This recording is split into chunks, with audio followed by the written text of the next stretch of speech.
In a couple of days, I'll be graduating from Santa Clara, I told myself as I finished taking my ethics final, the last exam of my college career. I turned in my blue book to Father McQueen and left the classroom feeling happy and relieved. On the way to my room in Dune, I passed by the olive trees lining the mission gardens and looked at the lush green lawn and the tall date palms. The beds of red, pink, yellow, and white flowers planted around their base looked like colorful skirts. I sat on the front stairs of Varsity thinking about graduation and going to Columbia. I watched the little goldfish silently gliding in the pond.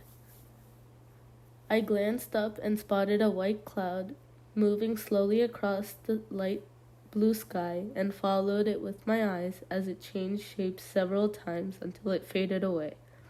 Suddenly the thought of leaving Santa Clara made me feel sad. After graduation, I would no longer spend time with Laura. I would no longer visit Father O'Neill in his office and take walks with him. I would no longer see Emily and Smokey or go to after-game school dances or browse through the stacks in Oradre Library for enjoyment. My freshman year, I had been eager to see time pass by quickly, especially when things were difficult at home. Now I wished for time to stop. I went back across the mission gardens and entered the mission church, where time often seemed to stand still. I knelt down and said a prayer before the painting of St. Francis at the cross, the same one I had prayed to so many times before, and enjoyed the silence and the scent of incense and burning candles. I remained there for a long while and then returned to my room feeling happy and sad at the same time. On Friday night, I called Roberto from the payphone booth, which was 2 doors down the hall from my room, to give him the details about graduation. I shut the glass door tight and held my hand to my right ear to block out the noise coming from students who were celebrating the end of the school year. We're all excited, Panchito. Tomorrow is the big day. We're driving up really early. Who's coming? Mom, Torito, Ruben, and Rora are coming too, but not Trampita. Why not? He couldn't get out of work. I immediately felt disappointed and guilty. The noise in the hallway annoyed me. I opened the door halfway, poked my head out, and told students who were horsing around to be quiet. They gave me a dirty look. Whatever you say, Mr. Big Shot Perfect, I heard one of them say. I won't be missing this, I thought. I slammed the door shut. Sorry for the interruption, I said. I feel really bad that Trampita is not coming. I know, me too. After a brief silence, Roberto added, but he'll be there in spirit just like Dad. I felt my throat tighten. The last we had heard from Tia Chana about my father was that he was recovering from his depression, but continued to suffer back problems. My mother and younger siblings had not lost hope from his return, but like Trampita, Roberto and I had doubts. Our family talked about going to see him once we could afford the trip. At the end of my conversation, we agreed to meet in front of the mission church, right after commencement. The same evening, I invited Emily and her mother and Laura to my graduation and made reservations for lunch at the Pine Cone Inn, a restaurant in Valley Fair and Father O'Neill had recommended. Saturday morning, I climbed out of bed late after having spent half the night awake, thinking about graduation and wondering what my family would be like in New York. I took a shower and quickly got dressed in my black gown with long pointed sleeves and a white hood. I raced across campus, carrying my mortarboard cap in my right hand and joined my classmates in line. which began in front of the mission church and snaked back to O'Connor Hall. Looking like a lineup of penguins, my classmates and I anxiously waited for the commencement procession to begin. As soon as the U.S. Army band began playing Pomp and Circumstance, we started moving slowly, passing the front of the mission church. We turned right at the end of it and continued under an arbor overflowing with purple wisteria flowers. We circled around the statue of the Sacred Heart, went through an archway in the adobe wall, and entered the mission gardens and began filling the rows of plastic chairs facing a makeshift stage behind the Jesuit residence. The faculty and administrators marched at the end of the line and took their seats on stage. Wearing colorful gowns and caps of various shapes and sizes, they looked like a flock of peacocks. Thousands of spectators filled the gardens all around, some sitting, others standing, with small children on their shoulders. After the Reverend Philip J. Oliger Champlain of the University gave the invocation, William P. Fay, the ambassador to Ireland, delivered the commencement address. I half listened to him, wondering whether or not my family had made the ceremony on time. I craned my neck, trying to spot them. My classmates and I became fidgety as an endless number of degree candidates from the School of Business and the School of Engineering were called individually on stage to receive their diplomas. Our restlessness vanished, however, when Father Thomas D. Terry, Don of the College of Arts and Sciences, was introduced. We all stood up and cheered as he presented our group to receive our diplomas. As it got closer to my name being called, I became increasingly excited and nervous. Finally, I heard it. My heart raced ahead of me as I climbed the stairs to the stage. I felt as though I were in a dream, observing myself gliding in slow motion toward Father Patrick Donahoe, the president of the university, and reaching out for my certificate. Smiling and shaking my hand, he handed it to me. I clutched it against my chest with both hands and returned to my seat. It happened too quickly, I thought. I sighed, tuned out everything for a moment, and replayed the experience of graduation over and over in my head.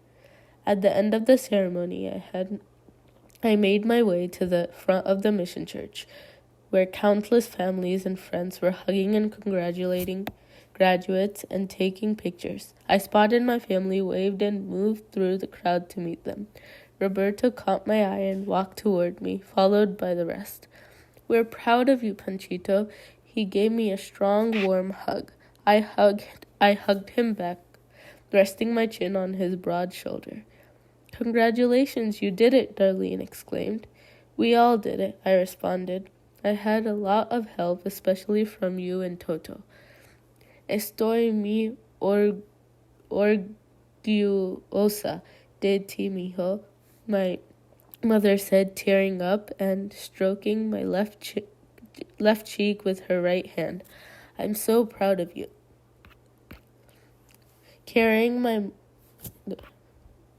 I embraced her. Torito, Ruben, and Rora encircled us, locked hands, and hugged both of us. From the corner of my eye, I saw Emily and her mother and Laura standing on the side. "Mama, these are my best friends, Laura Facchini and Emily Bernabe, and her mother." "Pleased to meet you," my mother said, smiling and wiping her tears with a white embroidered handkerchief. Although I had not seen it for many years, I recognized it right away. I was surprised she still had it. My father had given it to her one Christmas. My family had moved to Corcoran that winter to pick cotton. After having picked grapes in Selma, it was a very difficult winter. It rained day after day, and we went weeks without work because we were not allowed to pick cotton when it was wet. Our family, like many other migrant families, lived in that labor camp, struggling to get by. A young man and his wife came to our cabin trying to sell their meager possessions to buy food. We were broke too, but my father wanted to help them. He bought the handkerchief which the wife had embroidered and surprised my mother with it on Christmas Day. Remembering my father's goodness and loving gestures that Christmas made me miss him even more. Panchita has told me about all of you, my mother said. Then, directing her attention to Mrs. Bernabe, she said, "Thank you for taking care of Panchito and treating him like a son." "He's a good boy, most of the time," Mrs. Bernabe said, winking at my mother. "Panchito told me your cooking is just as good as mine," my mother said. Then, with a big grin, she added, "You must be a great cook." "You must be, too," Mrs. Bernabe responded. "Let me take a picture of the four of you," Darlene said, taking the camera from Roberto and snapping it.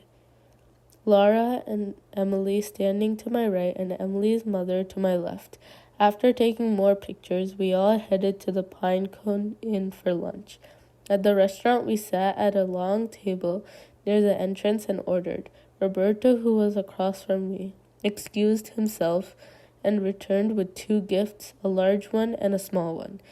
He handed me the large one with a card. I read it silently. "Panchito, on our way to your graduation, I did a lot of thinking on the road. I was thinking of the way we used to live when we were little. What brought this to my mind was when I saw people working in the fields along the way near Gonzales. I also remembered the day you went off to college. I had mixed emotions. By this I mean I was happy for you, but at the same time I didn't want you to go because I was going to miss you. I thought of your graduating from college and I feel so proud that my heart feels like bursting. Love, Toto." "Thank you, Toto." I felt a lump in my throat. Darlene, who was sitting next to me, put her arm around me and tenderly kissed him on the cheek. I took a sip of water, cleared my throat, and tore the gift open. It was a small blue portable typewriter with a case. Darlene and I figured you need it in a Columbia Smokey. Columbia. Smokey won't be around to loan you this," he said, smiling and wiping his eyes. "This is perfect, thank you." I placed it back in the box. My mother began to choke up. "Columbia is so far, mijo. I wish you didn't have to go so far."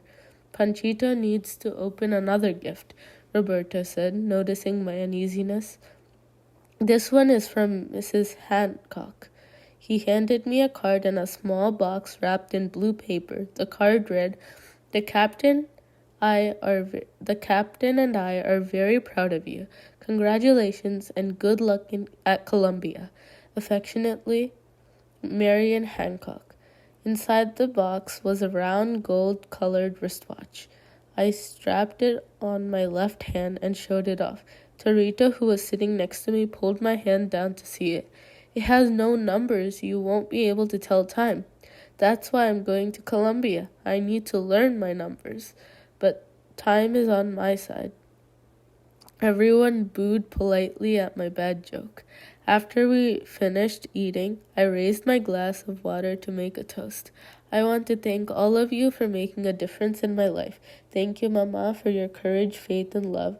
Toto, for your sacrifices for our family, and for being like a second father to me. Darlene, for your hospitality and love. Emily and Mrs. Barnaby, for giving me a home away from home. And Laura, for your friendship and wisdom, and for accepting me for who I am." "What about Torito, Ruben, and me?" Rora protested. "Thanks for being great brothers and a terrific sister and for taking my pennies, Rora."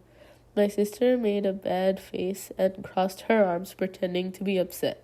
We looked at each other and laughed. The waitress came by and handed me the check.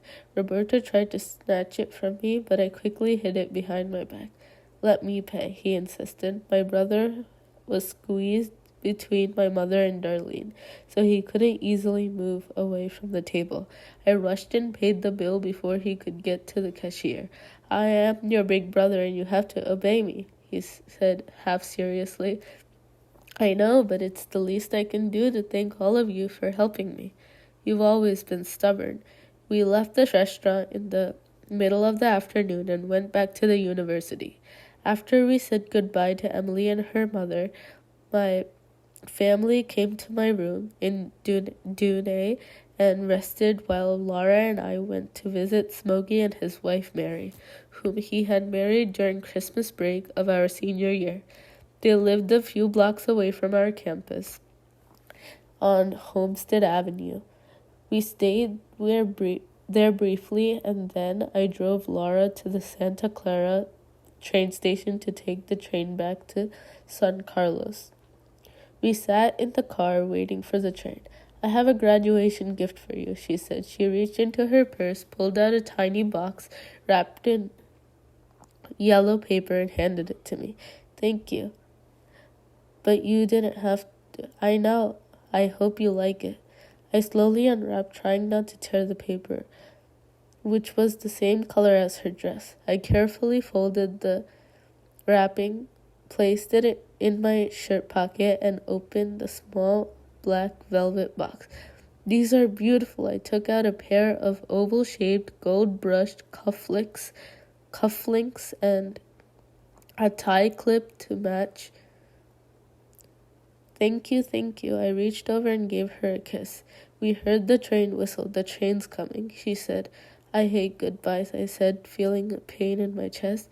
I do too, she said, a sad smile on her face. I got out of the car, went around it, and opened the door for her. I'll write, I said. Maybe I can borrow my brother's car and come up on a weekend during the summer and visit. My voice cracked. I'd like that very much. She boarded the train, looked out the window, and waved goodbye. I waved back and followed the train with my eyes until it disappeared. The days that summer seemed to go by more quickly than in previous summers. Even though the routine was the same, I worked for the Southern Counties Gas Company during the day, 5 days a week, painting meters and dispensing supplies from the warehouse, and in the evenings and on weekends for the Santa Maria window cleaners. Again, I lived with Roberto and Darlene and visited my mother, Trumpita, Torito, Ruben, and Rora only on Saturdays and Sundays after work. What differed, however, was that at the end of every day I went home excited, hoping to receive mail from friends I had made at Santa Clara, especially Laura, whom I visited once during that time. I could not see her more often because I had to work. As time passed, I became more and more nervous and began to make preparations to leave home and move to New York. I bought a small used Foot Locker at the Salvation Army, packed it with my clothes and books, and shipped it by Greyhound bus to my new address, 817 John J. Hall, Columbia University. I hated to move again. As a child, I had yearned for stability, for a place I could call my own. The sense of permanence that I had found living in Bonetti Ranch and at Santa Clara was now gone. Saying goodbye to my family at the bus terminal on the day I left for Columbia was just as sad and difficult as the day I went to college my freshman year. This time, though I was going far away. After hugging and kissing everyone, I boarded the bus. I took with me the card of the Virgin de Guadalupe that my father had given to me on the first day of college, the portable typewriter, and the notebook in which I had jotted down recollections about my childhood experiences during college. I waved to my family from the window and cried silently, knowing that I would not see them again for an entire year. Travel was too expensive to come home for holidays. In San Jose, I transferred to another bus that took me directly to the San Francisco International Airport. I went up the airport counter to check in. "Your name, please?" the attendant asked. "Francisco Jimenez," I responded. "Going to the Big Apple?" "Yes, I am going to graduate school to become a college teacher."